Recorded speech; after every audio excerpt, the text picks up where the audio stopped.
அத்தனை கரங்களும் இங்கிருக்கும் நமது தொண்டர்கள் ஆளுக்கு 100 பேருக்கு சொன்னாலே போதும்.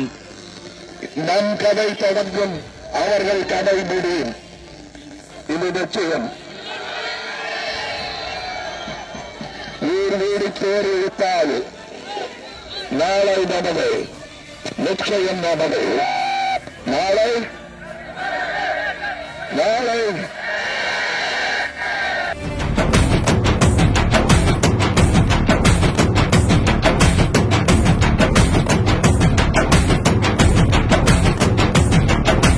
தடைகளை இனி கடக்கலாம், நல் வீதிகளை இனி படைக்கலாம்.